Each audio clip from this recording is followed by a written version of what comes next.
Good morning students. अपन ने कल discuss किया था हीट इंजन के बारे में। हीट इंजन की एफिशिएंसी अपन ने ज्ञात की थी, उसकी दक्षता क्या होती है उसका फॉर्मूला अपन ने लास्ट में निकाला था। हीट इंजन के कितने भागों में डिवाइड किया गया है और भाग कौन कौन से हैं और इनके काम क्या क्या होते हैं। मैंने कल बताया था आपको कि हीट इंजन में जो भाग होते हैं या हीट इंजन के भागों का जो उपयोग होता है वही उपयोग अपने को कार्नोट साइकिल में काम में लिए जाते हैं। और कार्नोट साइकिल में जैसा कि अपन ने बताया था कि हीट इंजन के 3 भागों में डिवाइड किया गया था, उसी प्रकार कार्नोट इंजन को भी यहाँ पे 4 भागों में डिवाइड करेंगे।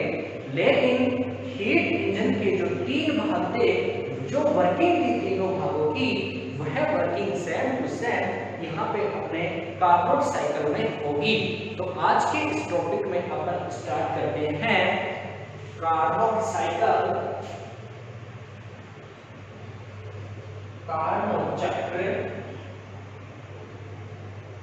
एवं कार्नोट आदर्श इंजन।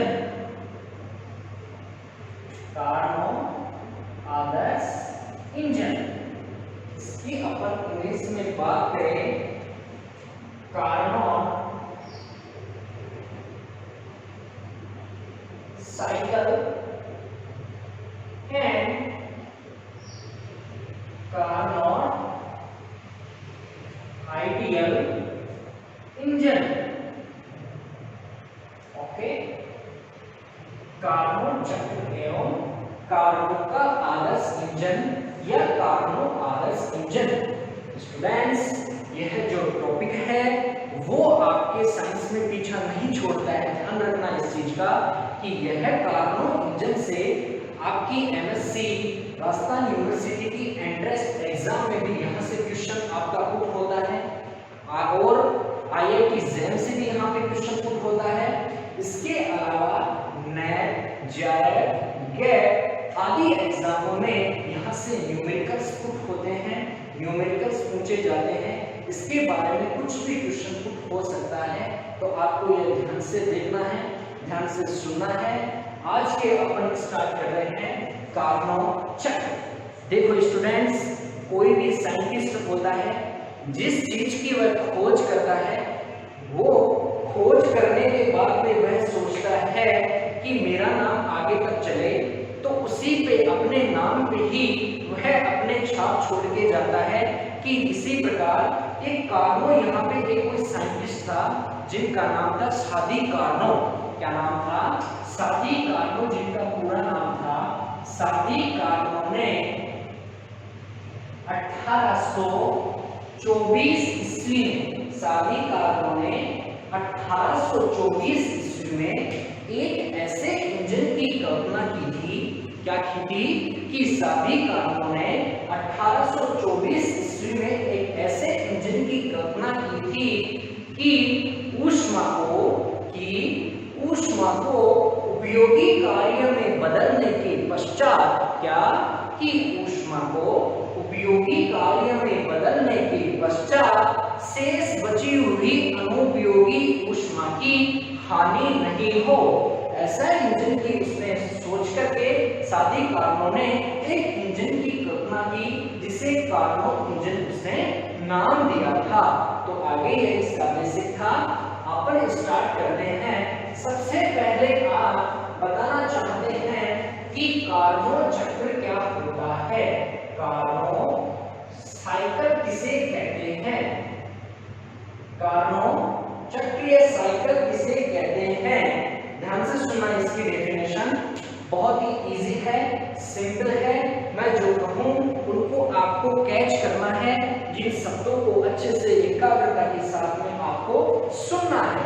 तो ध्यान रखना, कार्नो साइकिल के अनुसार कार्नो के इंजन में, क्या कार्नो के इंजन में कार्यकारी पदार्थ की निश्चित अवस्था, ध्यान रखना, कार्नो के इंजन में कार्यकारी पदार्थ को निश्चित अवस्था से प्रारंभ करके, इसको कार्यकारी पदार्थ की निश्चित अवस्था से प्रारंभ करके उन्हें विभिन्न उत्क्रमणीय प्रकरणों से गुजारते हुए उन्हें विभिन्न रिवर्सिबल प्रोसेस बोले तो उत्क्रमणीय प्रक्रम, उसको विभिन्न उत्क्रमणीय प्रक्रमों से गुजारते हुए पुनः अपनी प्रारंभिक अवस्था में आना कार्नोट चक्र कहलाता है। तो यह एक कार्नोट चक्र की सिंपल सी डेफिनेशन थी।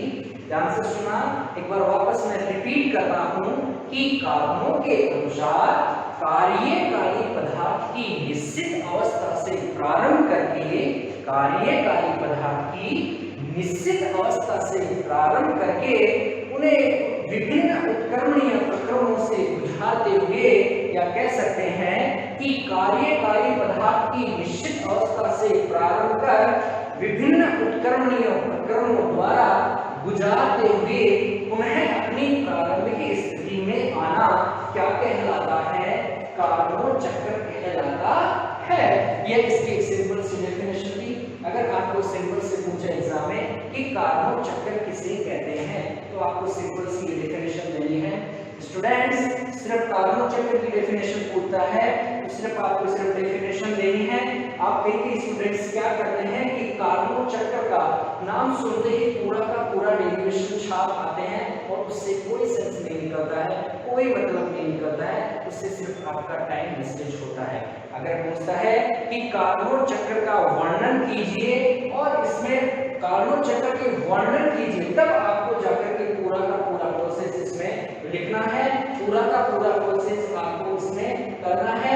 और यह भी साथ में पूछता है कि वर्णन के साथ में कार्नोट इंजन की दक्षता का सूत्र व्युत्पन्न कीजिए, या पूछे कि कार्नोट चक्र का वर्णन कीजिए और इसके साथ में पूछ लेता है कि कार्नोट की दक्षता का व्युत्पन्न करने का व्यंजक उत्पन्न कीजिए, तो आपको फिर पूरा का पूरा डेरिवेशन सॉल्व करना है। और अगर आपसे सिंपल सा पूछे कि कार्नोट चक्र किसे कहते हैं, तो सिंपल से आपको वो डेफिनेशन देनी है। डेफिनेशन होती है कि कार्नोट के अनुसार कार्यकारी पदार्थ की निश्चित अवस्था से निश्चित अवस्था से प्रारंभ करके उन्हें विभिन्न उत्क्रमणीय प्रक्रमों द्वारा गुजारते हुए उन्हें प्रारंभिक अवस्था में आना क्या कहलाता है? कार्नोट चक्र कहलाता है।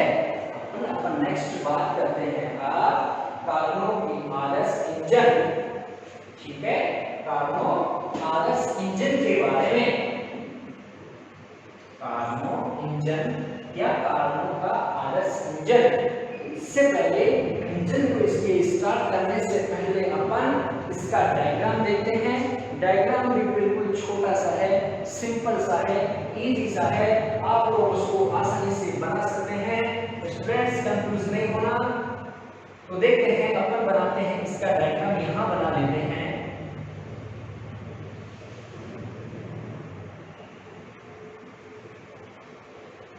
ये एक पिस्टन होता है यहाँ पे, ये वाला, और पिस्टन की प्रकृति कैसे होती है? कुचालक प्रकृति का होता है। पिस्टन कुचालक प्रकृति का होता है। ये लो, यह जो मैं एरो लगा के डैश डैश लगा रहा हूँ, इसका मतलब है कि ये दीवारें कुचालक होती हैं।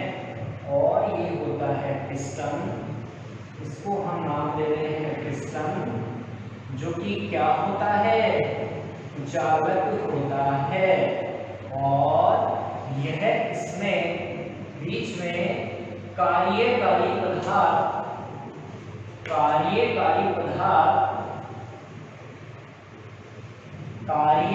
पदार्थ भरे हुए होते हैं। ठीक है, और इसकी जो बाहर की दीवारें होती हैं, वो दीवारें क्या होती हैं? कुचालक होती है। दीवारें क्या होती है? कुचालक इसकी दीवारें होती हैं। और इसमें वही ऊष्मा स्रोत वाला काम आएगा, ऊष्मा सिंक काम में आएगा।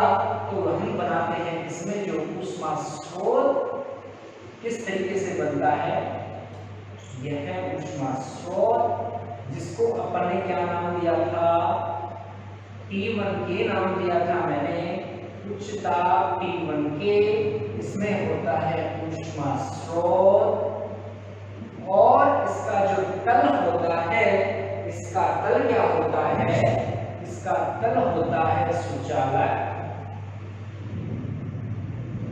सुचालक। और स्टूडेंट्स इसका तल भी क्या होता है, ये में थोड़े से मिस्टेक हो गई है, इसका तल भी क्या होता है, इसकी दीवारें कुचालक, और इसका जो तल होता है वो क्या होता है, सुचालक, इसका तल होता है।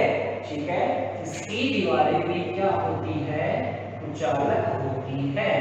इसके बाद में नेक्स्ट आता है इसमें स्टैंड। स्टैंड का क्या काम होता है, यह भी कुचालक पदार्थों से मिलकर के बना हुआ होता है, जिस पर सिलेंडर को रखा जाता है।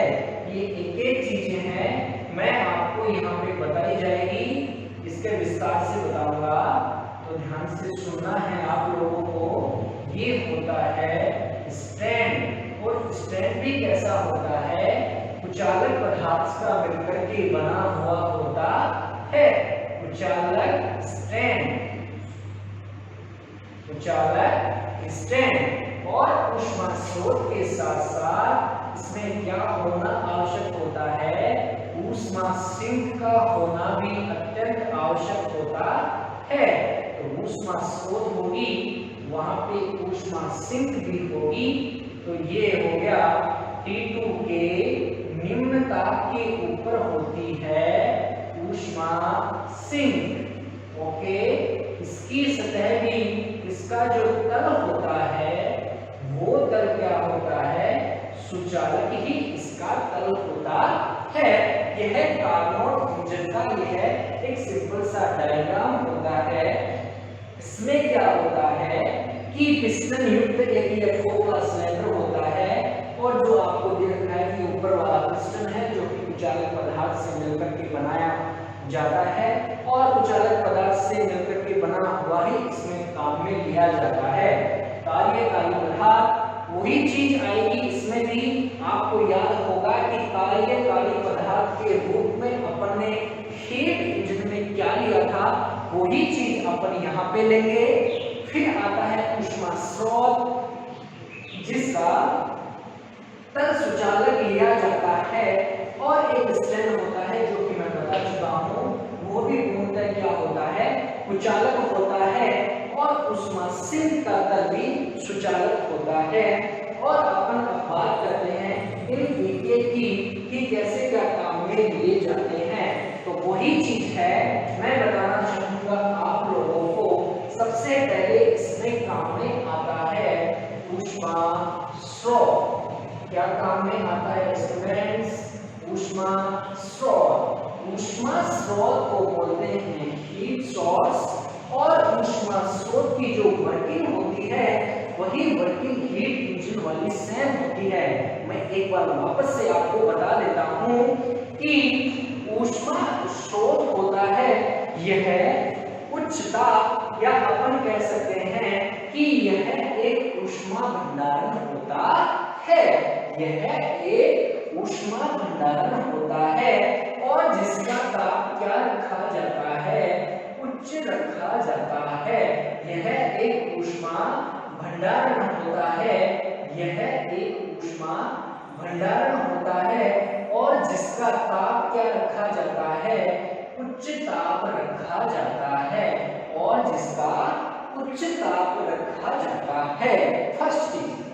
सेकंड चीज की अपन ने इसमें बात की थी कि इसकी धारिता, यानी कि ऊष्मा को धारण करने की क्षमता क्या होती है, अनंत होती है, ताकि इसमें से कुछ ऊष्मा लेने पर भी धारिता क्या होती है, अनंत होती है, और कुछ ऊष्मा लेने पर भी इसका ताप क्या बना रहता है, ताप नियत बना रहता है, यानी कि इसकी धारण करने की क्षमता अनंत होती है, और इसमें से कुछ ऊष्मा लेने पर भी इसका ताप क्या बना रहता है, नियत बना रहता है। और एक चीज और लिख देते हैं कि इसका तल क्या होता है स्टूडेंट्स, तल क्या होता है, सुचालक होता है, जैसा कि मैंने डायग्राम में नोट कर रखा है, डायग्राम में प्रदर्शित कर रखा है। ये तीनों चीजें हैं इसमें। अरे हीट इंजन में भी यही थी ना, बस सेम टू सेम यही चीजें हैं। हीट इंजन में अपन ने तल नहीं लिखा था, तो इसमें तल भी लिख देना, उसमें भी तल लिख देना, कोई खास अंतर नहीं है, कोई खास फर्क नहीं पड़ता है। नेक्स्ट आता है इसमें कि यांत्रिक व्यवस्था एवं कार्यकारी पदार्थ। सेकंड चीज है इसमें यांत्रिक व्यवस्था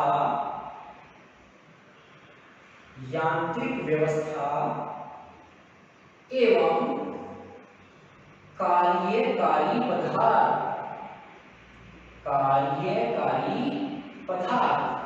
स्टूडेंट्स, मैंने बताया था कि हीट इंजन में कार्यकारी पदार्थ के रूप में क्या लिया जाता है, आपको याद आ गया होगा, मैंने स्टार्टिंग में भी आपको बताया दिया हूं कि कार्यकारी पदार्थ के रूप में आदर्श गैसेस काम में ली जाती है। कार्यकारी पदार्थ के रूप में क्या काम में लिया जाता है, आदर्श गैसें कार्यकारी पदार्थ के रूप में काम में ली जाती है। अब नेक्स्ट आता है इसकी यांत्रिक व्यवस्था।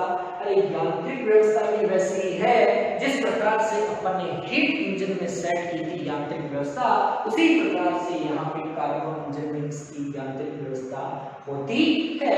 इसमें भी क्या होता है कि एक पिस्टन युक्त खोखला सिलेंडर होता है, और पिस्टन कैसा होता है, चालक पदार्थ से मिलकर के बना हुआ होता है, और सिलेंडर में कार्यकारी पदार्थ डाले जाते हैं, और जैसे ही सिलेंडर में कार्यकारी पदार्थ डालेंगे तो वहां से वह ऊष्मा प्राप्त करके पिस्टन गति करने लगते हैं, और यह इंजन वर्क करने लगता है। यही इसकी यांत्रिक व्यवस्था होती है, जैसा कि अपन ने पहले बताया जा चुका है आपको। सेकंड चीज आती है इसकी, थर्ड चीज आती है इसकी, वो आती है आपकी, यहाँ पे ऐड कर लेते हैं अपन, इसमें एक नया ऐड हुआ है स्टैंड। स्टैंड को चलो कोई दिक्कत नहीं, अपन स्टैंड को बाद में देख लेते हैं, बात कर लेते हैं पहले ऊष्मा सिंक की। ऊष्मा सिंक की बात करते हैं, हीट सिंक बोलते हैं इसको। ऊष्मा सिंक का भी यही काम होता है जो ऊष्मा स्रोत का होता है। अरे हीट सिंक होता है कि यह भी एक ऊष्मा का भंडारण होता है, हीट सिंक भी एक ऊष्मा का भंडारण होता है, लेकिन इसमें क्या किया जाता है कि इसका ताप होता है, ऊष्मा सिंक का जो ताप होता है वह ऊष्मा स्रोत के ताप से थोड़ा कम रखा जाता है।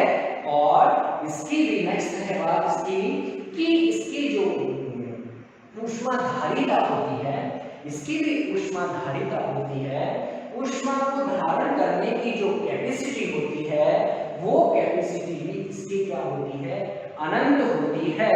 और इसमें से ऊष्मा का अनुपयोगी ऊष्मा को क्या करते हैं, इसमें से अनुपयोगी ऊष्मा को निष्कासित करने पर भी, या इससे ऊष्मा सिंक से निकलने वाली ऊष्मा जिसको कहते हैं अनुपयोगी ऊष्मा को बाहर निकालने पर भी इसका ताप क्या बना रहता है, नियत बना रहता है। यही ऊष्मा सिंक का वर्क होता है, ऊष्मा सिंक की वर्किंग होती है। नेक्स्ट आता है आपके, मैं वही रिपीट कर रहा हूं स्टूडेंट्स जो मैंने आपको इससे पहले वाली क्लास में आपको बताया जा चुका है, ऊष्मा सिंक का सेम टू सेम वही चल रहा है इसमें, ठीक है। एक कार्नोट साइकिल में एक भाग इसका अलग से काम में एक्स्ट्रा है इसमें, और वो होता है स्ट्रैंड। स्ट्रैंड भी लिया जाता है इसमें, और स्ट्रैंड की क्या वर्किंग होती है वो मैं आपको बता रहा हूँ। सेकंड है इसमें स्ट्रैंड, ठीक है। स्ट्रैंड की जो वर्किंग होती है यह क्या करते हैं कि स्ट्रैंड पूर्णतः उजाले पदार्थ से बना हुआ होना चाहिए। कार्नोट साइकिल में जो स्ट्रैंड जो काम में लिया जाता है वो स्ट्रैंड उचालक होना चाहिए, उचालक पदार्थों से मिलकर के बना हुआ होना चाहिए। और फिर स्ट्रैंड का जो उपयोग किया जाता है वो स्ट्रैंड का उपयोग किया जाता है कि सिलेंडर को इस पर रखा जाता है, स्ट्रैंड के ऊपर सिलेंडर को सिलेंडर को रखा जाता है। सिलेंडर को रखने के पश्चात ऊष्मा हानि, जो भी ऊष्मा हानि होती है, ऊष्मा हानि होने वाले या ऊष्मा हानि के पदार्थों का, देखो स्टैंड पर सिलेंडर को रखा जाता है। सिलेंडर को रखने के पश्चात जो ऊष्मा हानि होती है, वो ऊष्मा हानि होने वाले पदार्थों का अपने को यहाँ पे रुद्धोष्म प्रसार या उसका संपीड़न किया जाता है। ठीक है, कि स्टैंड क्या होना चाहिए, यहाँ पे कुचालक पदार्थों से मिलकर के बना हुआ होना चाहिए और स्टैंड को यहाँ स्टैंड के ऊपर सिलेंडर रखा जाता है और सिलेंडर रख करके बिना ऊष्मा हानि के, ठीक है, सिलेंडर रख करके बिना ऊष्मा हानि के पदार्थों का रुद्धोष्म संपीड़न और रुद्धोष्म प्रसार किया जाता है। यह बिना, यहाँ पे लिख देता हूँ, बिना ऊष्मा हानि के, पहले ये लिख देता हूँ कि स्टैंड कैसे होना चाहिए स्टूडेंट्स। स्टैंड कुचालक पदार्थों से मिलकर के बना हुआ होना चाहिए और जब स्टैंड को सिलेंडर को स्टैंड पर रखा जाता है तो बिना ऊष्मा हानि के, बिना ऊष्मा हानि के, बिना ऊष्मा हानि के, बिना ऊष्मा हानि के रुद्धोष्म संपीड़न, रुद्धोष्म संपीड़न व रुद्धोष्म प्रसार, ये दोनों ही चीजें की जा सके।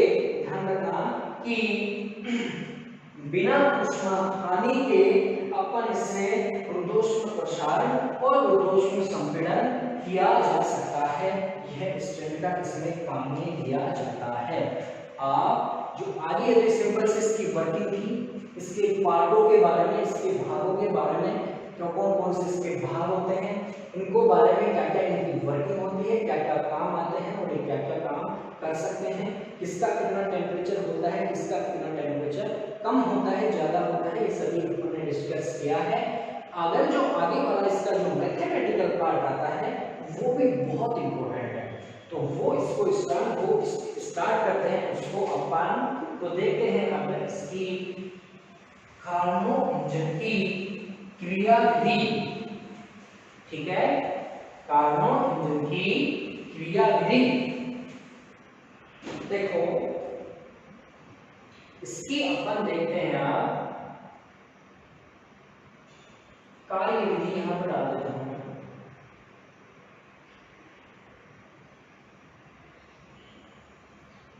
कार्नो इंजन की कार्यविधि, वर्किंग, कार्नो साइकिल्स की वर्किंग देखते हैं बना पे।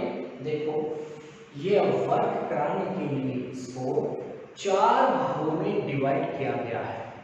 ध्यान से सुना कि कार्नो चक्र की क्रियाविधि में या इसकी कार्य विधि में कार्नो चक्र को 4 भागों में बांटा गया है। सबसे पहला भाग आता है इसका समतापी प्रसार, सॉरी इसको बोलते हैं आइसोथर्मल एक्सपेंशन। सबसे पहले वाला पार्ट का समतापी प्रसार, सेकंड वाले पार्ट में डिवाइड किया गया है, वो होता है रुद्धोष्म प्रसार और थर्ड वाला पार्ट होता है समतापी संपीड़न और थर्ड और फोर्थ वाला पार्ट होता है रुद्धोष्म संपीड़न। कार्नो चक्र को 4 भागों में बांटा गया है। ठीक है, अपन स्टार्ट करते हैं सबसे पहले समतापी प्रसार से। कौन से प्रसार से? सबसे पहले अपन स्टार्ट कर रहे हैं इसको समतापी प्रसार से। समतापी प्रसार इसको बोलते हैं isothermal expansion. Isothermal expansion, okay, समतापी प्रसार, ओके। अब देखना स्टूडेंट्स, इसके जो मैं बोल रहा हूं उसको ध्यान से सुना, इसमें थोड़ा मैथमेटिकल पार्ट चलेगा, और मैथमेटिकल पार्ट भी बहुत इजी है।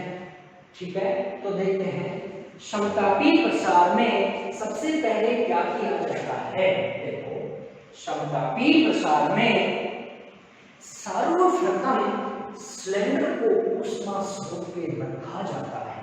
ठीक है, पहली बात, समतापी प्रसार कराने के लिए अपने को क्या करना होगा, सबसे पहले अपन सिलेंडर को उठा करके ऊष्मा स्रोत के ऊपर रख देते हैं और ऊष्मा स्रोत में उपस्थित कार्यकारी पदार्थ का ताप, ठीक है, ऊष्मा स्रोत में सिलेंडर में उपस्थित कार्यकारी पदार्थ का ताप, ऊष्मा स्रोत के ताप और ऊष्मा स्रोत का ताप मैंने क्या माना था, T1 के माना था। तो मैं कह रहा हूं कि सर्वप्रथम सिलेंडर को अपन ऊष्मा स्रोत के ऊपर रख देते हैं ताकि कार्यकारी पदार्थ का ताप ऊष्मा स्रोत के ताप के बराबर हो जाता है। ओके, इतना काम किया। इतना काम करने के बाद में अपन क्या करते हैं, इससे पहले अपन क्या करते हैं कि उसका ताप बराबर हो गया कार्यकारी पदार्थ का और ऊष्मा स्रोत के ताप के बराबर हो गया। इसके बाद में पिस्टन को, इसको जो पिस्टन लगाया अपने यहाँ पे, पिस्टन को धीरे धीरे इसका दाब घटाया जाता है और दाब घटाने पर के पश्चात जब पिस्टन का धीरे धीरे दाब घटाया जाता है तो दाब घटाने के पश्चात इसमें क्या होता है, पिस्टन को, जैसे ये वाला पिस्टन है, इसका मैं प्रेशर धीरे धीरे मैं कम करूंगा तो पिस्टन ऊपर की ओर खिसकने लगता है और जैसे ही पिस्टन ऊपर की ओर खिसकता है तो गैस का क्या हो जाता है, समतापी प्रसार हो जाता है। और यह समतापी प्रसार तब तक होने दिया जाता है जब तक कि यह बिंदु, मैं डायग्राम बनाता हूं इसका भी, चारों प्रक्रम है आपके यहाँ पे प्रोसेस में, समतापी प्रसार का, रुद्धोष्म प्रसार का, समतापी संपीड़न का और रुद्धोष्म संपीड़न का, ये चारों को मैं डायग्राम, चलो ऐसा करता हूं मैं पहले आपको मैं डायग्राम बना देता हूं यहाँ पे इन चारों का। चलो एक पीवी वक्र में बनाते हैं इनका। ओके, यहां से स्टार्ट करते हैं हम।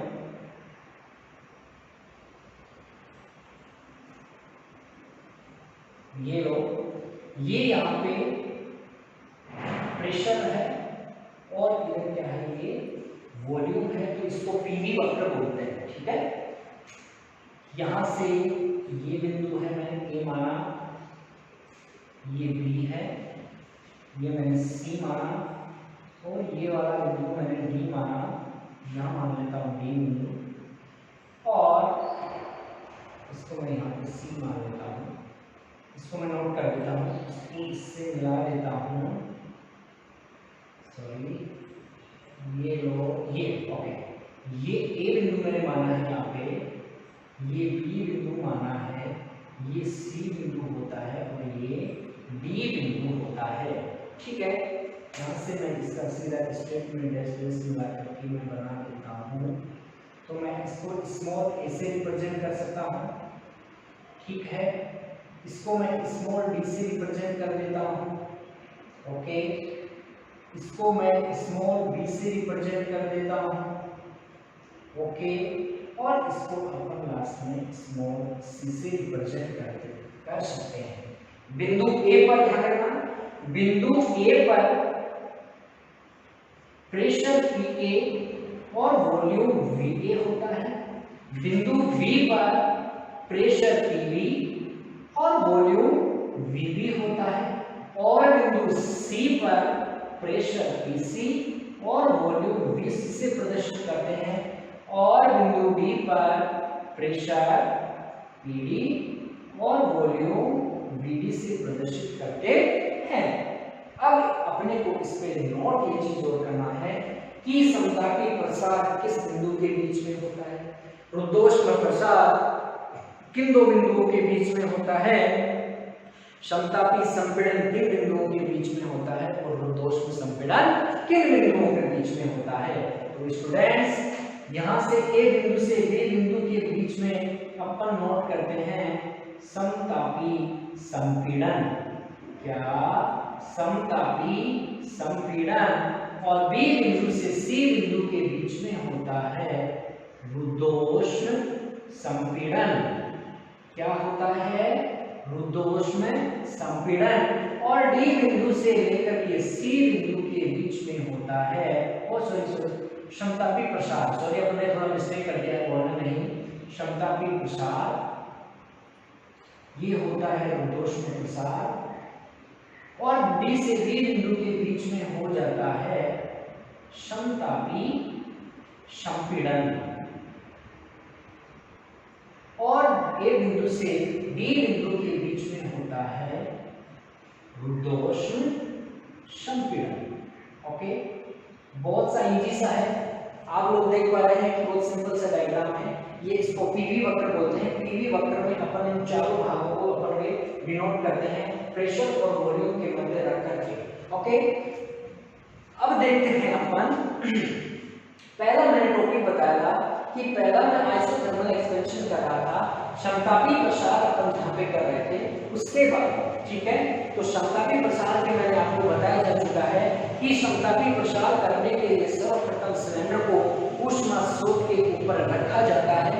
और ऊष्मा स्रोत पर इसलिए रखा जाता है ताकि समतापी जो भी सिलेंडर में उपस्थित काले पदार्थ का ताप ऊष्मा स्रोत के ताप के बराबर हो जाता है।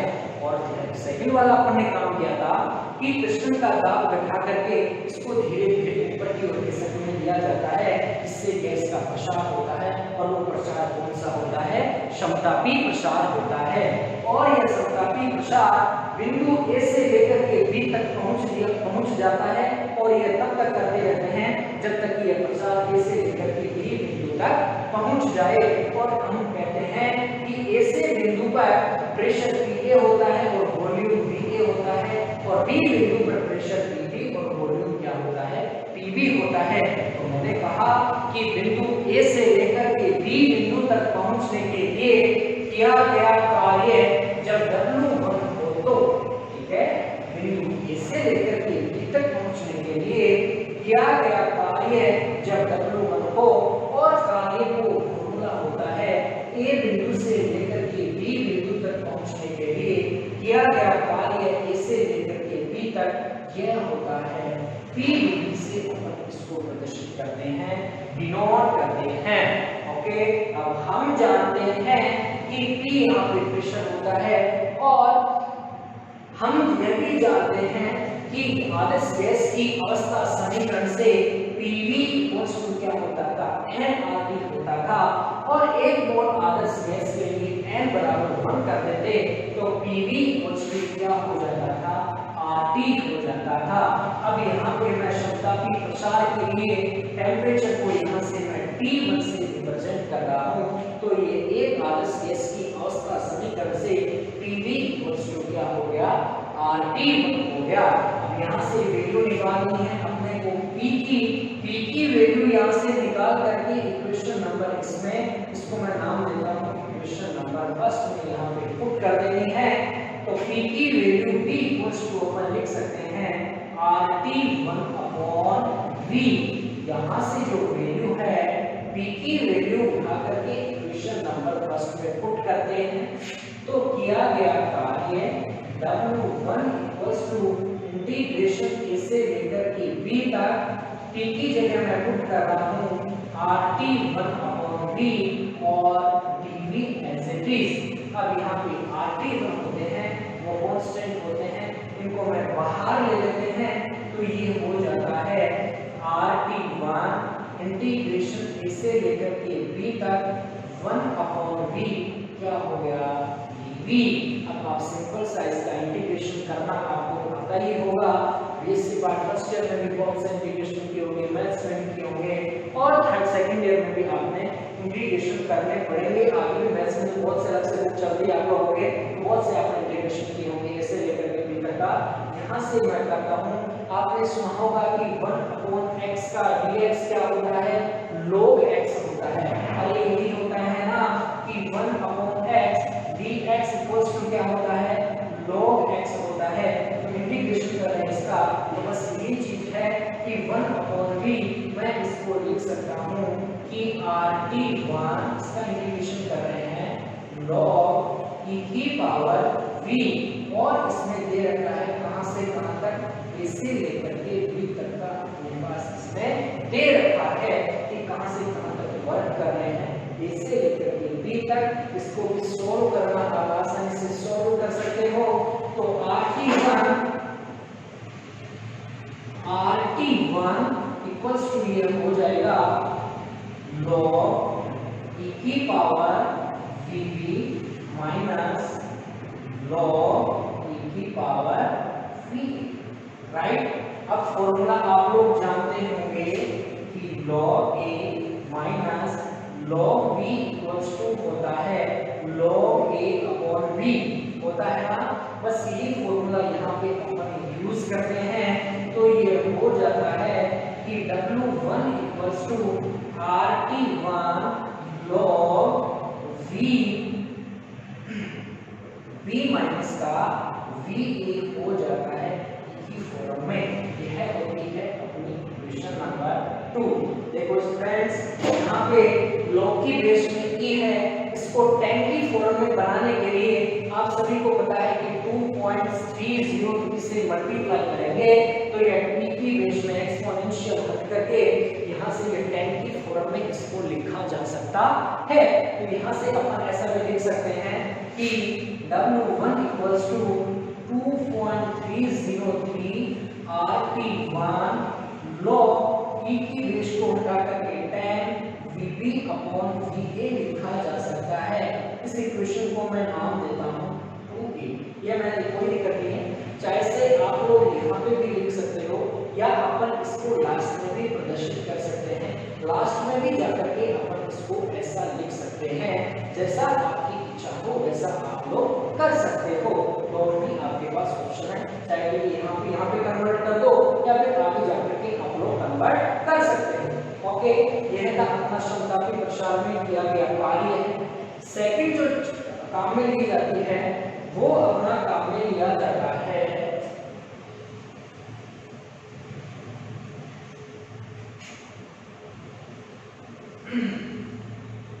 रुद्धोष्ण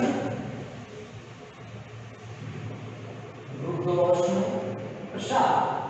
सेकंड वाला जो काम में लिया जाता है यानी कि इसको बोलते हैं इडियाबैटिक एक्सपेंशन। इडियाबैटिक एक्सपेंशन कहा जाता है इसको इंग्लिश में रुद्धोष्ण प्रसार। देखो स्टूडेंट्स, रुद्धोष्ण प्रसार क्या किया जाता है कि रुद्धोष्ण प्रसार में सिलेंडर को उठा करके स्टैंड के ऊपर रखा जाता है। क्या किया जाता है? सिलेंडर को उठा करके इसको स्टैंड के ऊपर रखा जाता है और स्टैंड पे रखने के पश्चात इसमें क्या किया जाता है कि कार्यकारी पदार्थ में उच्च दाब की वजह से गैस प्रसारित होती है। ध्यान रखना कि इसमें क्या करते हैं कि रुद्धोष्ण प्रसार में इसमें सबसे पहले अपन ने उसमें क्या किया था कि सिलेंडर को अपने ऊष्मा स्रोत पे रखा था। और रुद्धोष्ण प्रसार में ऊष्मा स्रोत से उठा करके सिलेंडर को अपन स्टैंड पे रख देते हैं। ठीक है, अपन ऊष्मा स्रोत से सिलेंडर को उठा करके स्टैंड के ऊपर रख देते हैं, जिससे कि कार्यकारी पदार्थ में उच्च दाब उत्पन्न होता है या उच्च दाब की वजह से क्या करता है, कार्यकारी पदार्थ में उच्च दाब की वजह से गैस प्रसारित होने लग जाती है और गैस प्रसारित होने पर ऊष्मा का आदान प्रदान इस पर नहीं होता है। यही रुद्धोष्ण प्रसार का मीन होता है कि रुद्धोष्ण प्रसार किस वजह से होता है। और रुद्धोष्ण प्रसार का आदान प्रदान जहाँ पे नहीं होता है वहां पे यह कह सकते हैं कि ऊष्मा का जहाँ पे आदान प्रदान लेन देन नहीं होता है वहां पे रुद्धोष्ण प्रसार होता है। और यह रुद्धोष्ण प्रसार बिंदु B से आकर के C के पर चला जाता है।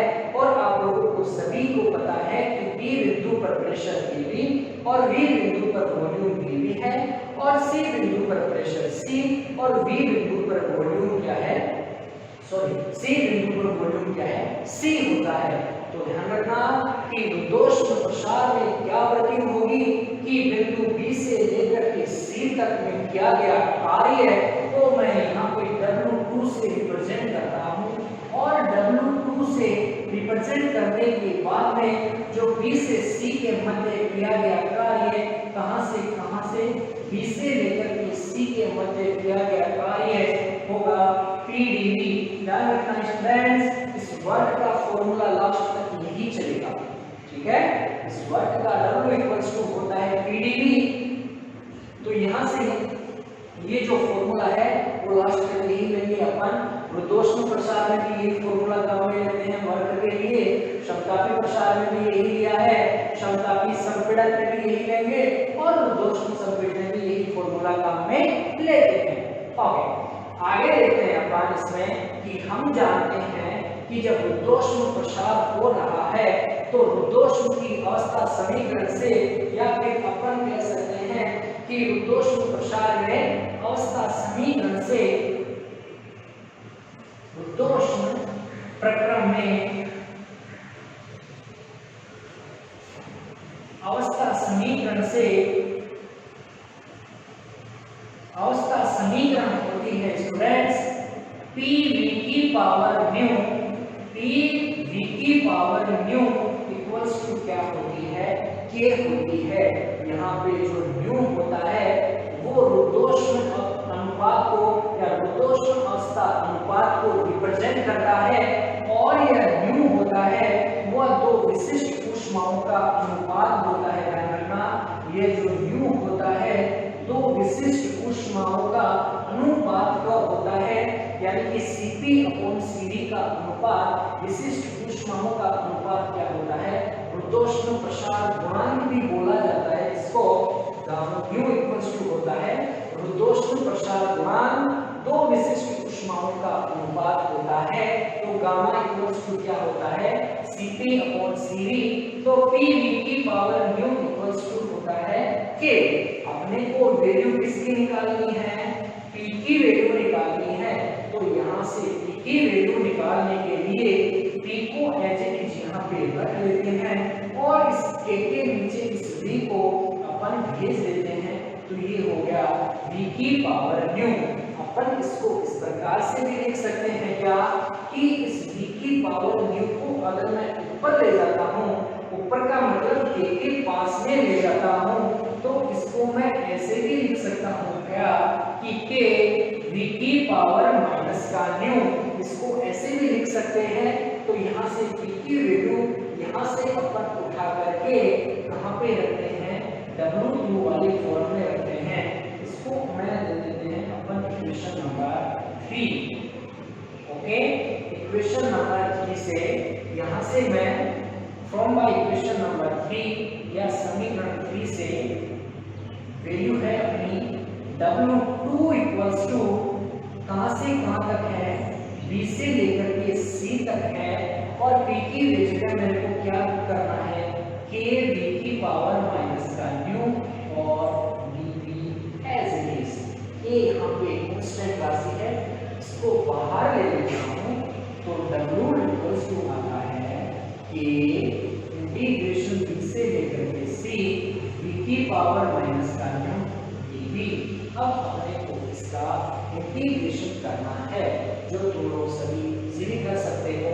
देखते हैं कि यहाँ मैं इसका इंटीग्रेशन कर रहा हूँ, V की पावर माइनस का न्यू एक घात जोड़ते हैं और same as it is m plus का 1 वाला फॉर्मूला आप लोग सभी जानते होंगे कि V की पावर माइनस का न्यू प्लस का 1 बटे माइनस का न्यू प्लस का 1 फॉर्मूला आता है।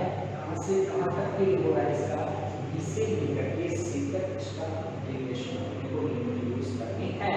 यहाँ पे मैं इसको इस प्रकार से भी लिख सकता हूँ कि जो बड़े वाली फॉर्म है इसको मैं बाहर भी लिख सकता हूँ।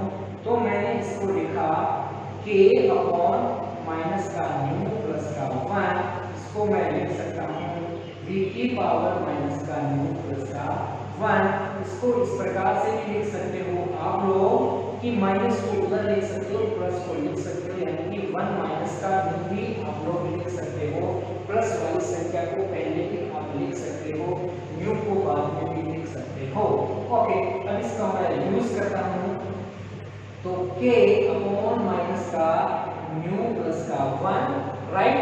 यहाँ से मैं इन दोनों का यूज करता हूँ, इसको मैं लिख सकता हूँ कि vc माइनस का न्यू प्लस का 1 माइनस का vb माइनस का न्यू प्लस का 1, इसको इस प्रकार से लिख सकते हैं। ये मैंने लिखा है इसका W2, इसको इक्वल टू आया अपने पास इक्वेशन नंबर 4। अपने को स्टूडेंट्स ये जो k है ये पूरी की पूरी टर्म है, इस पूरी से मल्टीपल है, जैसा कि आप लोगों को दिख भी रहा है, ये k भी इसके मल्टीपल में होता है। लेकिन हम जानते हैं कि we know that the p v mu equals to, आपने बताया क्या होता है, k होता है। यहाँ से मैं ले रहा हूँ सबसे पहले b बिंदु के लिए ले रहा हूँ, तो क्या मैं इसको b बिंदु के लिए dp equals to dp लिख सकता हूँ, क्या लिख सकते हैं। तो मैं इस dp को इधर ट्रांसफर करता हूँ, तो इसको मैं लिख सकता हूँ कि pv equal to k upon vb क्या हो गया, न्यू। अरे pv इक्वल्स टू न्यू हो गया, इसको मैं ऊपर ले जाऊंगा तो मैं इसको ऐसे भी लिख सकता हूँ, क्या vb माइनस का न्यू लिख सकता हूँ।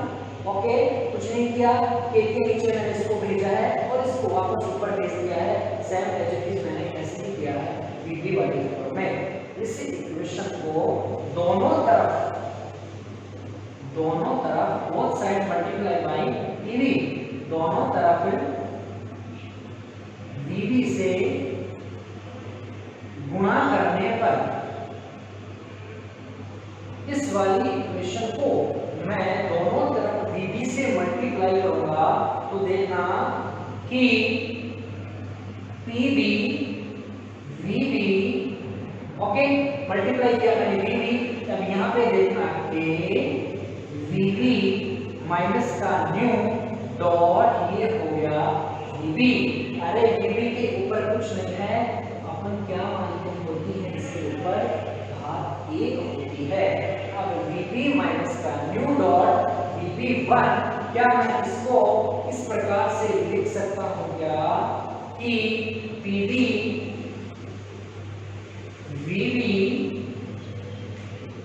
ये डायग्राम मिटा देंगे अपन ताकि हम ऊपर वाला आगे से लेके चल सकते हैं। मैं इसको मिटा देता हूँ, सुन लो, डायग्राम बहुत इजी है, बहुत इजीली है, ज़्यादा हार्ड नहीं है। इसमें pv वक्र के बीच में हमने कोई ये सब बनाया है। आगे देखते हैं अपन, इसको मैं ऊपर से स्टार्ट कर देता हूँ। ओके, आते हैं यहाँ से। ओके, यहाँ से मैं इस इक्वेशन को लिख रहा हूँ कि यहाँ पे आ जाएगा और आ जाएगा थोड़ा सा कि pb vb इक्वल टू, इसको मैं लिख सकता हूँ कि vb माइनस का न्यू प्लस का 1 लिख सकते हैं इस इक्वेशन को। अरे इसको ऐसा लिख सकते हैं हम दोनों को, vb माइनस का न्यू को और vb 1 को वहां पर ऐसा लिख सकते हैं, क्योंकि अपने को स्टूडेंट्स k vb माइनस का न्यू प्लस 1 वाली फॉर्म निकालनी है और यहाँ पे अपने पास आ रही है। अरे जिस प्रकार से अपन ने pb और vb की वैल्यू निकाली है, इसी प्रकार अपन pc क्या कहा है, इसमें p है, तो pc vc इक्वल्स टू निकाल सकते हैं k vc माइनस का न्यू प्लस का 1। अरे लिख सकते हैं क्या, ये दोनों इक्वेशन जिस प्रकार से अपन ने अरे pb vb निकाला है, इस प्रोसेस से उसी प्रोसेस से अपन pc vc निकाल करके k vc माइनस का न्यू प्लस का 1 प्रूव कर सकते हैं। इन दोनों की वैल्यू आप देखो इक्वेशन नंबर 4 को, इक्वेशन नंबर 4 में इस k से मैं जब यहाँ पे k करूंगा और यहाँ पे k से मल्टीप्लाई करूंगा, तो k vc माइनस का न्यू प्लस 1 वाली ये वाली फॉर्म की जगह मैं pc vc पुट कर सकता हूँ, और इस वाली इक्वेशन में k vb माइनस का न्यू प्लस 1 की जगह मैं pb vb पुट कर सकता हूँ। तो फ्रॉम इक्वेशन नंबर 4 को मैं लिख सकता हूँ कि w2 इक्वल्स टू k जब मल्टीप्लाई हो जाएगा तो बाहर बचेगा सिर्फ माइनस का न्यू प्लस का 1। ओके, यहाँ से ABC माइनस का न्यू प्लस 1 की जगह क्या लिख सकते हैं, PC VC लिख सकता हूँ। मैंने लिखा PC VC, आगे माइनस माइनस का चिन्ह एज इट इज के VB माइनस का न्यू प्लस 1 की जगह मैं लिख सकता हूँ PB VB। ये रो मैंने ये चीज लिखी है। अब मुझे एक चीज और बताओ स्टूडेंट्स कि मैंने स्टार्टिंग में इक्वेशन क्या काम में ली है, स्टार्टिंग में लिखी है मैंने कि आदर्श गैस अवस्था समीकरण से PV इक्वल्स टू क्या होता है RT1।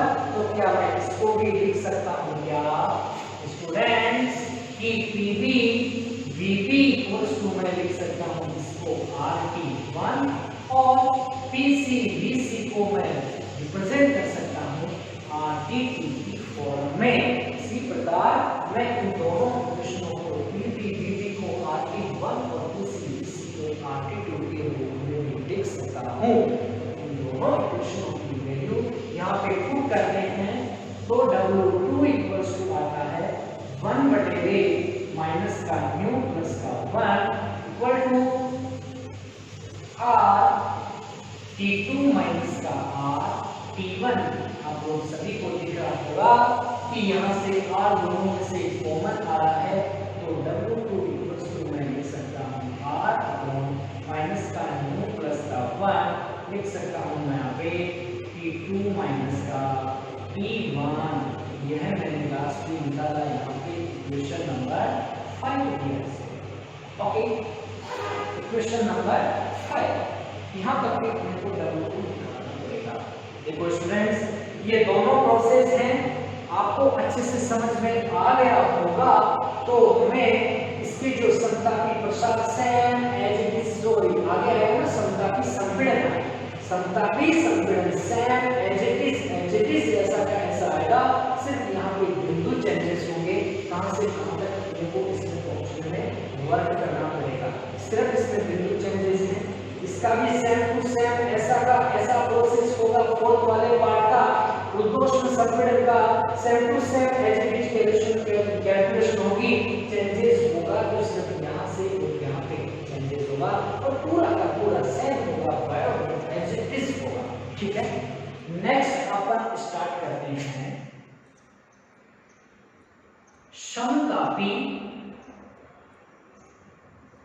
समतापी संपीड़न। ओके,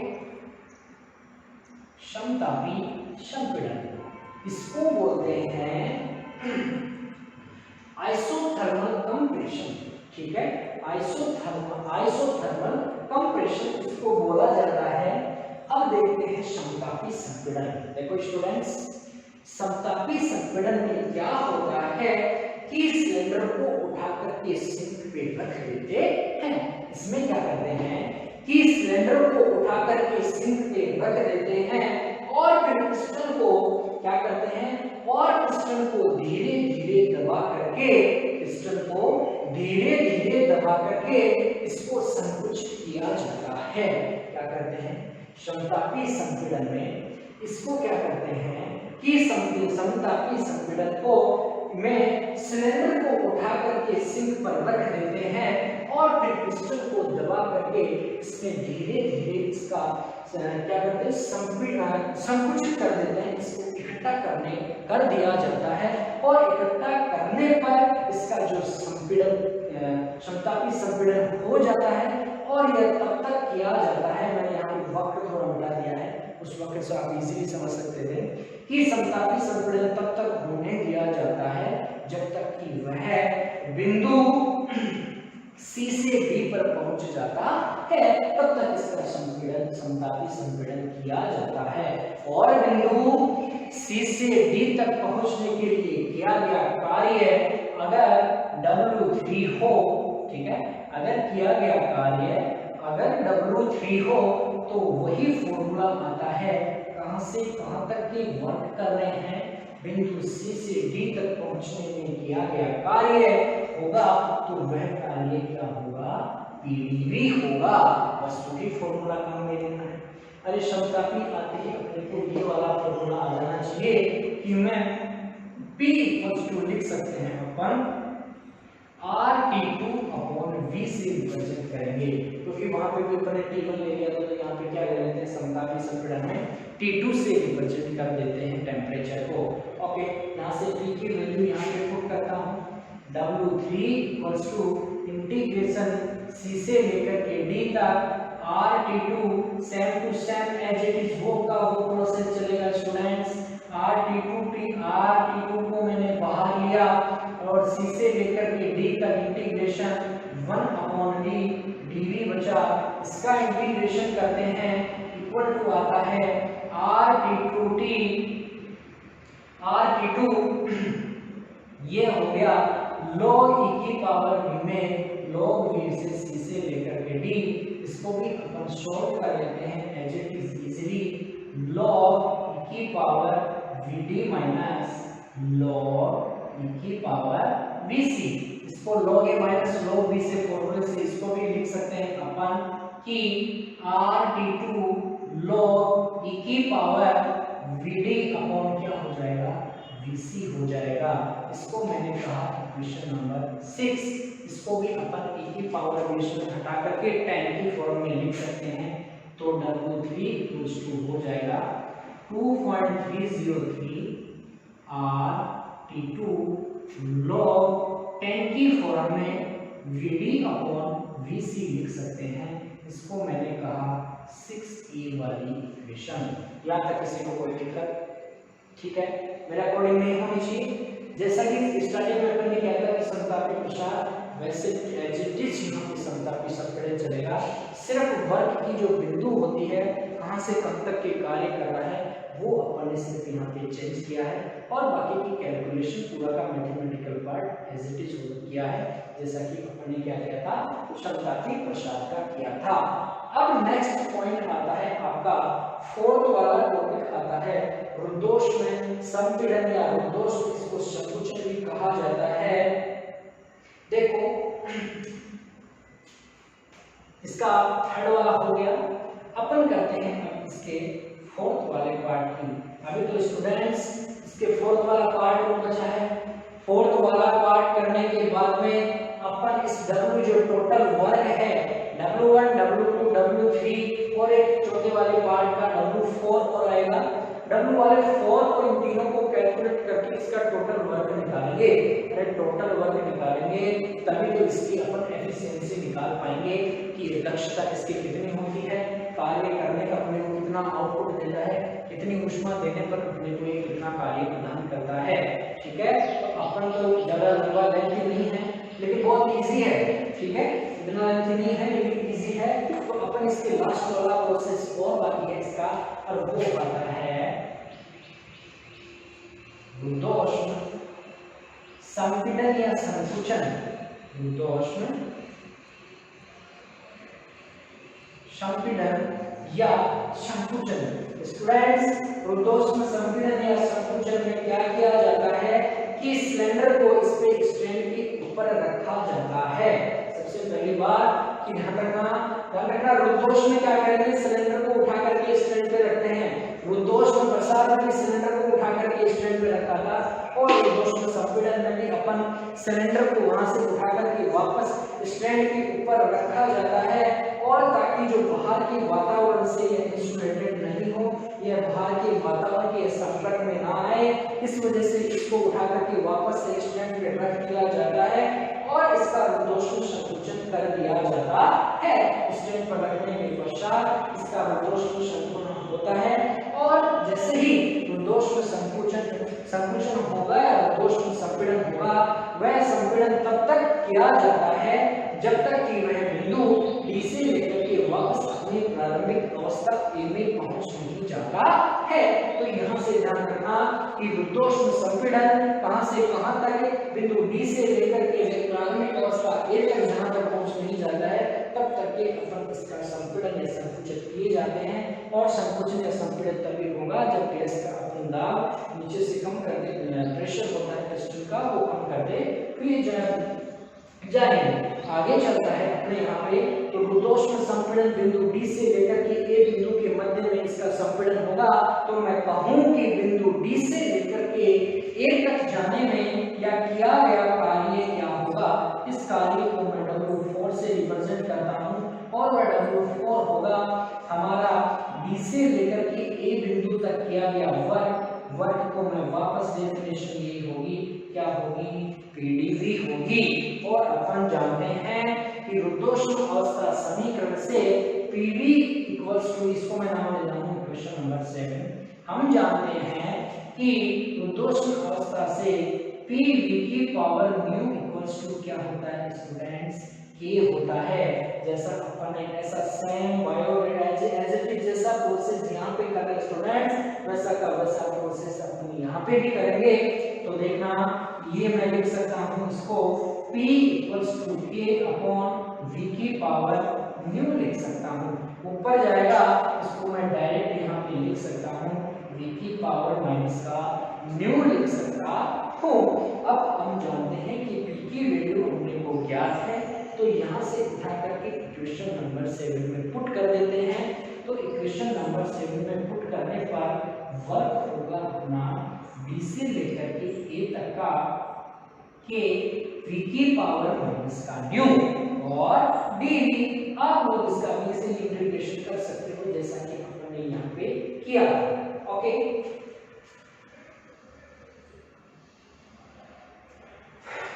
इसका इंटीग्रेशन करते हैं, देखते हैं कि W4 इक्वल टू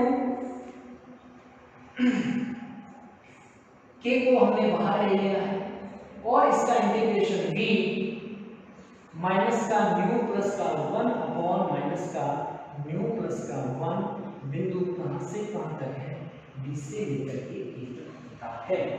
ओके, इसके बाद में अपन ने क्या किया था स्टूडेंट्स, माइनस का न्यू प्लस 1 को मैं बाहर ले लेता हूं। यहां से मैंने बाहर लिया तो K अपॉन माइनस का न्यू प्लस का 1 मैंने बाहर किया और 1 यहाँ पे बचा V माइनस का न्यू प्लस का 1 कहां से कहां तक है, D से लेकर के A तक है। वापस अपन इसका यूज कर देते हैं जिस प्रकार से अपन यहाँ पे उपयोग किया था। तो यहाँ पे इसका मैं लिख देते हैं कि W4 equals to K minus का न्यू प्लस का 1 VA माइनस का न्यू प्लस का 1 माइनस का VD माइनस का न्यू प्लस का 1। राइट, यहाँ तक किसी को कोई समस्या नहीं होनी चाहिए। ठीक है, आगे देखते हैं अपन क्या करते हैं कि अपने को वैल्यू निकालनी है। जिस प्रकार से यहाँ से ये वाली वैल्यू निकाल करके यहाँ पे पुट किया था, अपने को वैल्यू निकालनी है कि K अंदर मल्टीप्लाई में होगा तो K VK माइनस का न्यू प्लस का 1 माइनस का K VD माइनस का न्यू प्लस 1 की वैल्यू पुट करनी है। तो उसी अकॉर्डिंग आपको पता होना चाहिए कि हमने माना था कि PV न्यू इक्वल्स टू, मैंने क्या माना है स्टूडेंट्स, K होता है। तो अब मैं बात करता हूँ यहाँ पे दो बिंदु है A और D। अगर मैं PA की बात करता हूँ तो ये हो जाएगा VA और VA हो जाएगा और VA को मैं इसके नीचे भेज देता हूँ तो PA इक्वल्स टू हो जाता है K अपॉन VA की पावर न्यू और VA की पावर न्यू को अगर मैं K के पास ऊपर भेज देता हूँ तो ये क्या लिख सकते हैं, इसको VE की पावर माइनस का न्यू लिख सकते हैं। अरे लिख सकते हैं ना, कोई दिक्कत कोई दिक्कत नहीं। ओके, आगे चलते हैं अपन इस इक्वेशन को अपन दोनों तरफ दोनों साइड मल्टीप्लाई करेंगे, VA से मल्टीप्लाई करते हैं दोनों तरफ। ठीक है, यहाँ पे लिख देता हूँ दोनों तरफ, वैसा ही किया है अपन ने, ध्यान रखना दोनों तरफ VA से मल्टीप्लाई करूंगा तो PA VA इक्वल्स टू हो जाएगा A VA माइनस का न्यू। इसको भी मैं VA से जब मल्टीप्लाई करता हूं तो इसके ऊपर एक घात होती है। जब गुणा में घातें आप सभी जानते हैं कि गुणा में घातें जुड़ जाती हैं, तो जब ये दोनों घातें जुड़ जाएंगी तो क्या मैं इसको ऐसे लिख सकता हूं क्या, VA माइनस का न्यू प्लस का 1 लिख सकता हूँ क्या? सर लिख सकते हो? अरे तो लिख सकता हूँ, मैंने लिख दिया सेम एज इट इज। इसी प्रकार नेक्स्ट पॉइंट है अपना यहाँ पे पीडी वीडी को मैं लिख सकता हूँ कि वीडी माइनस का न्यू प्लस का 1, यह दोनों इक्वेशन यहाँ से वैल्यू उठा करके मैं यहाँ पे पुट कर देता हूँ। अरे इस इक्वेशन में इसको मैंने कहा दिया इक्वेशन नंबर 8 के लिए। इक्वेशन नंबर 8 को ध्यान से देखो। इक्वेशन नंबर 8 में जो बाहर के मल्टीप्लाई में है, इस के को जब इससे भी मल्टीप्लाई करता हूँ और इससे भी मल्टीप्लाई करता हूँ तो क्या एक बार इससे मल्टीप्लाई करने पर ये वाली टर्म्स आ रही है क्या? आ रही है। तो ये आ रही है तो इसकी जगह मैं क्या लिख सकता हूँ? PABA लिख सकता हूँ। और जब इस k को इस वाले टर्म्स में मल्टीप्लाई करूंगा, अरे तो ये इक्वेशन आ रही है क्या? k माइनस का न्यू प्लस का 1। अगर ये वाली इक्वेशन आ रही है तो इसकी जगह मैं क्या लिख सकता हूँ? PDVD लिख सकते हैं। तो मैं यही कर रहा हूँ कि यहाँ से इन दोनों की जगह में इक्वेशन नंबर 8 में वैल्यू पुट कर रहा हूँ। तो W4 इक्वल्स टू आएगा 1 अपॉन माइनस का न्यू प्लस का 1 PAVA माइनस का PDVD। ओके, यहाँ तक कोई दिक्कत? अरे जब यहाँ तक कोई दिक्कत नहीं आई तो फिर आगे भी दिक्कत नहीं आएगी आपको, क्योंकि आप लोग आगे तो करना सोल्व करना जानते हो। इसको कहाँ जानते हो? कि हम जानते हैं कि PV इक्वल्स टू RT1 होता है। तो इसी प्रकार मैं यहाँ पे भी लिख सकता हूँ कि PAVA इक्वल्स टू होता है RT1 और PD और VD इक्वल्स टू मैं लिख सकता हूँ RT2 लिख सकता हूँ। अरे जब ये दोनों लिख सकते हैं तो इस इक्वेशन में मैं पुट कर दूंगा। तो पुट करूंगा तो क्या गया कार्य W4 इक्वल्स टू आ जाएगा 1 अपॉन माइनस का न्यू प्लस का 1, ये होगा RT1 माइनस का क्या होगा स्टूडेंट्स? RT2 होगा। ओके, कोई दिक्कत? कोई दिक्कत नहीं है। तो R बाहर से मैं कॉमन ले लेता हूँ। R मैंने बाहर कॉमन लिया तो माइनस का न्यू प्लस का 1। अरे हंसना मत, लैंग्वेज थोड़ी ऐसी है जैसे है ना भाई, तुम लोग हंसने लग जाओ। क्लास में भी ध्यान मत देना ज्यादा, यहाँ पे समझने पढ़ने में ध्यान देना। ओके ठीक है। तो R बटेगा माइनस का न्यू प्लस का 1, इसको मैं बाहर कॉमन लिया तो T1 माइनस का T2 इसको लिख सकता हूँ। ये किया गया कार्य क्या है स्टूडेंट्स? W4 होता है। किया गया कार्य क्या है? W4 होता है। अब मुझे ये बताओ, इसको मैं इक्वेशन नंबर 9 दे क्या दे दो? ठीक है, अपन ने ये किया गया कार्य है अपना रोटेशनल संपीड़न का या रोटेशनल संकुचन के द्वारा किया गया कार्य ये है। अब मुझे ये बताओ, अब ऐसा अलग अलग प्रकरणों के अलग अलग कार्य हैं, लेकिन टोटल वर्क में इसका रिजल्ट कितना आता है, टोटल कार्य कितना आता है, वो टोटल कार्य निकालने के लिए अपन इन चारों प्रकरणों का जो वर्क आया है उनको अपन जोड़ देते हैं। तो जोड़ने पर अपने पास क्या आएगा? इसका नेट कार्य आएगा। और ये जोड़ेंगे तो मैं समझता हूँ कि अपने को ये सब चीजें अब मिटानी पड़ेगी। ठीक है, मैं काम की चीजें वाले क्वेश्चंस रख लेता हूँ यहाँ पे कि आगे जाकर के यहाँ पे अपने काम आएगी, वो चीजें यहाँ पे रख लेता हूँ कि इक्वेशन अपने पास काम आएगी। एक ये वाली इक्वेशन काम आएगी। ठीक है, W1 इक्वल्स टू R1 था। ओके, लॉगिन अपॉन ये इक्वेशन काम आएगी। और ये इक्वेशन के बाद में ये वाली इक्वेशन काम नहीं आएगी, इक्वेशन नंबर 5 काम में आएगी मेरे पास। इक्वेशन नंबर 5 काम में आएगी, तो 5 को रख लेता हूँ। ये लो इक्वेशन नंबर 5 काम आएगी, तो 5 को रख लेते हैं। ठीक है, रख लेंगे, कोई दिक्कत नहीं। ओके, आगे अपन वर्ग निकालेंगे, टोटल वर्ग निकालेंगे कि क्षमता की प्रसार, रुद्धोष्म प्रसार, क्षमता की संपीड़न और रुद्धोष्म संपीड़न, इन चारों के द्वारा जो भी वर्ग किया गया है और वर्ग का मेन टोटली वर्ग निकालना है अपने को। तो चारों को जोड़ने पर जो रिजल्ट आता है वो इसका टोटल वर्ग आता है। तो इसका कार्य जो कुल कार्य होता है, नेट वर्ग होता है क्या? कुल कार्य। ठीक है, कुल कार्य क्या होगा?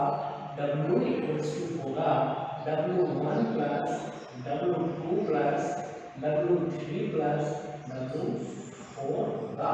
टोटल कार्य यही होगा क्योंकि सबकी वैल्यू अपने पास अवेलेबल है, तो चारों को जोड़ करके लिख देते हैं। तो W इक्वल्स टू होगा स्टूडेंट्स, W1 की जगह में इक्वेशन नंबर 2 से ध्यान रखना स्टूडेंट्स, तुम लोग इक्वेशन नंबर 2a लिख सकते हो, ठीक है, यहाँ से 6a लिख सकते हो, लिख सकना तो लिख सकते हो, लेकिन मैं तो ऊपर वाले लिखूंगा, ठीक है, तुम लोग नीचे वाले लिख सकते हो, कोई दिक्कत नहीं। ओके, जो आपकी इच्छा हो वो तुम लोग लिख सकते हो। तो W1 इक्वल्स टू होगा RT1 log E VB upon V, okay, plus second equation आई है अपने पास यहाँ पे R माइनस का म्यू प्लस का 1 T2 माइनस का T1, right, plus equation number समतापी संपीड़न के क्या दिया हुआ है W3 वाला ना, यहाँ पे मैं लिख देता हूँ W3 RT2 log e की पावर, तो सॉरी पावर नहीं, VD अपॉन VC, ओके, और इक्वेशन नंबर लास्ट वाली है अपने पास, तो दोस्तों संपीड़न वाली इक्वेशन आई थी इक्वेशन नंबर 9 वाली, प्लस R अपॉन माइनस का न्यू प्लस का 1, ये था अपने पास T1 माइनस का T2।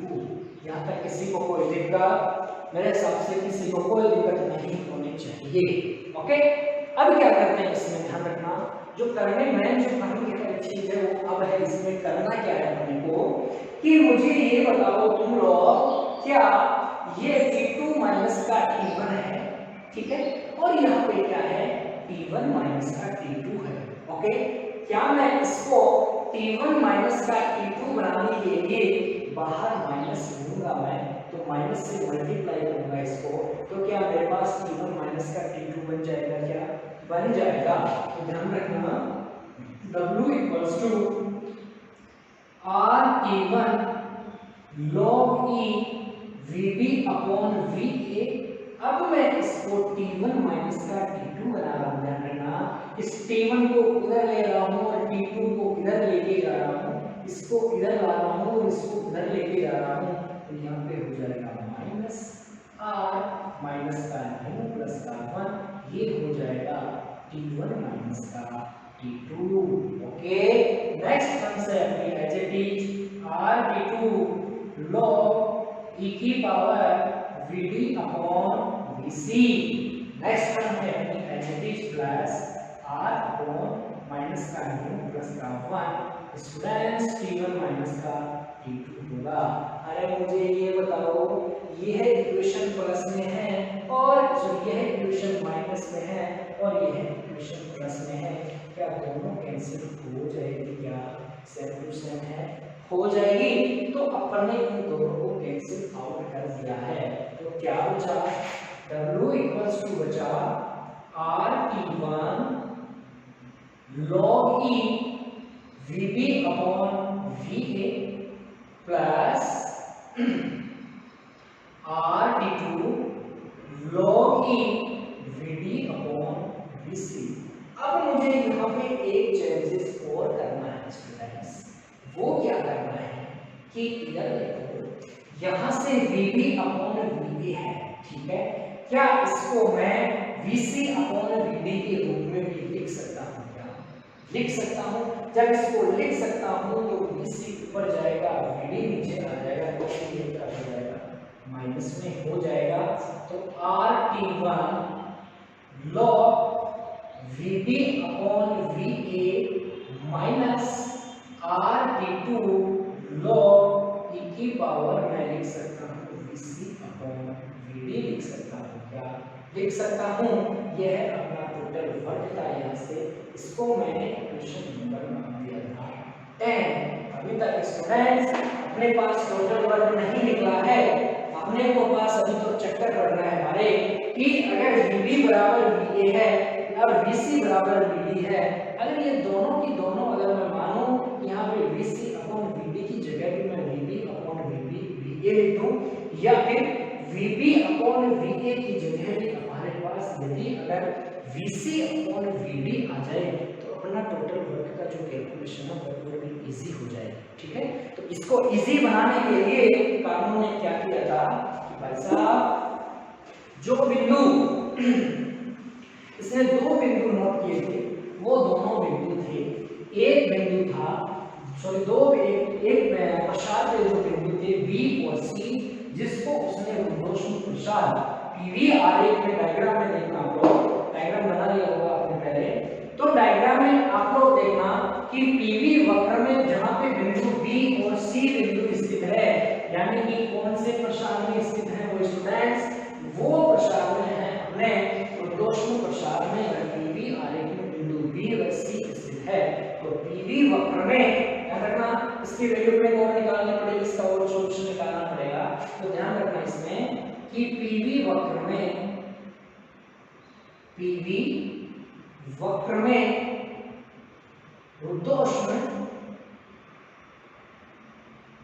रुद्धोष्ण प्रसार B व C बिंदु पर होने पर क्या होता है कि T1 क्या होता है T1 B और C बिंदु पर ले रहा हूं तो T1 VB ये होता है स्टूडेंट्स 1 माइनस के गामा या कई बुक्स में गामा माइनस के गामा प्लस का 1 भी कर रखा है, ये दोनों लास्ट में जाकर के कट जाते हैं, ये होता है गामा प्लस के 1। ठीक है, पीवी वक्र में रुद्धोष्ण प्रसार B व C बिंदु होने पर T1 VB माइनस के गामा प्लस का 1 होता है। ओके, यहाँ से मैं बात कर रहा हूँ और C बिंदु पर क्या होता है, यह होता है T2 VC माइनस के गामा प्लस का 1 होता है। कई बुक्स में यहाँ पे कंफ्यूजन दूर करने के लिए देखो कई बुक्स में यहाँ पे माइनस पहले माइनस है प्लस की जगह माइनस वाला चिन्ह भी होता है, लेकिन लास्ट में जाकर के ये दोनों के दोनों कट जाती है, ध्यान रखना यहाँ पे। लेकिन यहाँ पे आपकी सीधीएच वाली बुक है, सीधीएच वाली बुक में भी यहाँ पे आपको ऐसा ही मिलेगा, कैसा मिलेगा T1 VB गामा माइनस का 1 ऐसा प्रोसेस मिलेगा, गामा माइनस का 1। चलो अपन ऐसा ले लेते हैं क्योंकि रुद्धोष्ण प्रसार अनुपात रो, आपको ध्यान रखना कि लास्ट में एक चीज और बताऊंगा कि ये ऐसा ना लेकर के आपके एग्जाम में ऐसा नहीं देता है कि कार्नोट चक्र का वर्णन कीजिए और इसकी दक्षता को निरूपण कीजिए, ऐसा भी नहीं देता है। आपके डायरेक्ट फॉर्मूला दे देता है कि नीटा इक्वल्स टू 1 माइनस का 1 अपॉन रो की पावर 1 बटे गामा माइनस का 1, ऐसा कुछ फॉर्मूला आपके एग्जाम में आपके क्वेश्चन पेपर में डायरेक्ट दे देता है और दे दे कि सिद्ध कीजिए। तो सिद्ध क्या करना है फिर कंफ्यूजन, अब ये बाई हमने पढ़ाई, ये कहां से आएगा, अरे वो पूरा का पूरा कार्नोट चक्र वाला प्रोसेस है। कार्नोट चक्र यानी कि स्टार्टिंग से लेकर के लास्ट वाला चारों प्रसार कार्य मिली वर्किंग सब कुछ रखने का नेट कार्य निकालने के बाद में टोटल वर्क निकालने के बाद में जाकर के वो वाली स्थिति आती है, वो यहाँ पे मैं आपको बताऊंगा। Okay, T1 equals to VB rho minus का 1 equals to T2 VC equals to क्या होता है रो माइनस का 1 यहाँ पे होता है। अब देखते हैं यहाँ से मैं ज्यादा बेटर कब लगेगा जब बड़े ही मुझे को तो छोटा आकर के बैठता है, यही लगता है ना, अरे अच्छा कब लगता है, ये थोड़ी ना लगता है कि छोटा बड़ा नीचे बैठा है छोटा ऊपर जाकर के बैठ है, अच्छा नहीं लगता। तो इसको सही इसी को ध्यान में रखते हुए अपन यहाँ पे भी T1 के नीचे यहाँ पे T2 को भेज दिया जाता है और यहाँ पे T1 के नीचे जब T2 आएगा तो यहाँ पे VC के नीचे क्या चला जाएगा स्टूडेंट्स VB, और टोटल का मैं लिख सकता हूँ क्या रो माइनस का 1 लिख सकता हूँ, न्यू माइनस का 1 लिख सकता हूँ। चलो ठीक है, यह मैंने लिख दिया। अब जब ऐसा लिख सकता हूँ तो न्यू माइनस 1 को मैं इसके ऊपर यहाँ पे T1 अपॉन T2 के ऊपर लगाना है क्योंकि मुझे वैल्यू निकालनी है, V और C को ऊपर रखना है, फिर मैं इन दोनों के कंपैरिजन करूंगा, तभी मैं इन दोनों में से किसी एक की जगह दोनों सेम मिल रही है, एक की जगह मैं वहां पे वैल्यू करूंगा स्टूडेंट्स। तो आगे देखना यहाँ से न्यू माइनस 1 को मैं इसके T1 अपॉन T2 के ऊपर भेज देता हूँ तो T1 अपॉन T2 हो जाएगा 1 माइनस का न्यू माइनस का 1 इक्वल्स टू हो जाएगा VC अपॉन VB। इस इक्वेशन को मैंने कहा इक्वेशन, ठीक है। नेक्स्ट है अपना यहाँ पे इसी प्रकार कि PV वक्र में रुद्धोष्म, PV वक्र में रुद्धोष्म संपीड़न या संकुचन बिंदु किस किस के बीच में था? आप देखना कि D व A के बिंदु होने, D व A बिंदु के मध्य में था ये PV वक्र में रुद्धोष्म संपीड़न बिंदु D व A या B व C D व A बिंदु पर होने या बिंदु जो भी है PV वक्र में रुद्धोष्म संपीड़न D व A बिंदु पर होने पर क्या होगा देखते हैं कि T1 VA न्यू माइनस का 1 इक्वल टू, दोनों इक्वल टू होंगे ये T2 VD न्यू माइनस के 1 में। बस वही चीज कर रही है अपने को कि T1 के नीचे T2 को भेजना है, T1 upon T2 equal to VD के नीचे VA बैठा होगा और इस पूरे के ऊपर मैं लगा सकता हूं न्यू माइनस का 1। ओके, आगे देखते हैं आपको क्या करना है कि यहां से बस वही कि न्यू माइनस के 1 को उठा करके यहां पे पुट करना है, T1 अपॉन T2 पे लगाना है। तो मैं लिख सकता हूं T1 अपॉन T2 1 बटे न्यू माइनस का 1, राइट, इक्वल टू क्या बनेगा VD अपॉन VA बनेगा। इसको मैंने कहा इक्वेशन नंबर 12, इक्वेशन नंबर 11 और इक्वेशन नंबर 12 की कंपैरिजन करने पर equation number 11 and equation number 12 की तुलना करने पर, कंपेयर करने पर, कंपेयर करूंगा तो ध्यान रखना इक्वेशन नंबर 11 में ये वाला पार्ट और वो वहां से देखना दोनों पार्ट सेम है, तो यहाँ से ये वाला बहुत कैंसिल हो जाएगा, ये वाला पार्ट यहाँ से और ये वाला पार्ट यहाँ से, तो सिर्फ अपने पास बचेगा क्या VC अपॉन VB बचेगा इस वाले पार्ट से, और इक्वेशन नंबर 12 से बचेगा VD अपॉन VA बचेगा। ठीक है, अब मुझे ये बताओ तुम लोग, क्या मैं इस इक्वेशन को ऐसे सोल्व कर सकता हूं क्या कि VC upon VD equals to VB upon VA। इस D को मैं यहाँ पे बैठा सकता हूँ और B को यहाँ पे बैठा सकता हूँ। अरे दोनों को मल्टीप्लाई करेंगे तो सेम चीज आएंगे, ध्यान रखना, मल्टीप्लाई करेंगे तुम लोग यहाँ पे वजन गुणन करते हो, ठीक है। इन दोनों को VC से VC VC VA हो जाएगा, ठीक है, यहाँ पे होगा VB VD, यहाँ पे भी ऐसे होगा ना, VC VA होगा और VD VB होगा, कोई गुणन चेंजेस होगा क्या? नहीं होगा, ठीक है। आप लोग मल्टीप्लाई करके देख सकते हो, ऐसा इसको अपन लिख सकते हैं। अब मुझे ये बताओ कि जब VC अपॉन VD को VB अपॉन VA लिखा जा सकता है, या कह सकते हो कि VB अपॉन VA को VC अपॉन VD लिखा जा सकता है, तो मैं देखता हूँ इक्वेशन नंबर 10 से, इक्वेशन नंबर 10 से, इक्वेशन नंबर 10 से जो टोटल नेट वर्क है वहां पे यहाँ पे देखना स्टूडेंट्स VB अपॉन VA है और VC अपॉन VD है। यहाँ से VC अपॉन VD की जगह मैं VB अपॉन VA लिख सकता हूँ, या फिर VC upon VB upon VA की जगह मैं VC अपॉन VD लिख सकता हूँ। तो इक्वेशन नंबर 13 का यूज करता हूँ इक्वेशन नंबर 10 में। तो इक्वेशन नंबर 10 है T1 log E की फॉर्मेशन चल रहा है, log E VB upon VA minus T2 log E, यहाँ पे VC अपॉन VD, यहाँ पे VC अपॉन VD की जगह मैं पुट कर सकता हूँ VB अपॉन VA मैंने यहाँ पे पुट किया है। मुझे ये बताओ, यहाँ पे कॉमन आ रहा है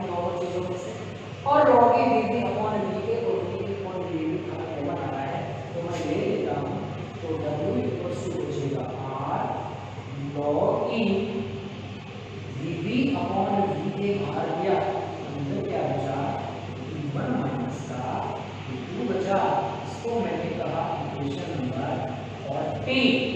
ओके, कोई दिक्कत यहाँ तक? कोई। चलो ये अपना टोटल वर्क था, यहाँ से यहाँ निकालने का क्या था? टोटल वर्क था। अब आप लोग यहाँ पे E को हटा करके 10 की फॉर्म में लिख सकते हो। 10 की फॉर्म में लिखने के लिए आपको 2.303 से मल्टीप्लाई करके E को अपन 10 में कन्वर्ट कर सकते हैं। ओके, देखते हैं अब आगे इसका टोटल वर्क ये आता है, इसका नेट वर्क आता है। टोटल वर्क आता है। जब अपन ने टोटल वर्क ज्ञात है, निकाय को दी गई ऊष्माता पता है। अरे निकाय को दी गई ऊष्मा स्टार्टिंग वाला निकाला था ना कि W1 इक्वल्स टू क्या था? RT1 log E VB/VA वाला दी गई निकाय को ऊष्माता पता है, वर्क का पता है, तो अपन इंजन की दक्षता निकाल सकते हैं। तो ये आएगी नेक्स्ट टॉपिक है अपना कार्नो इंजन की एफिशिएंसी या दक्षता बोलते हैं, ठीक है। तो दक्षता से मैंने कल फॉर्मूला बताया था कि दक्षता निकालने का फॉर्मूला होता है उपयोगी कार्य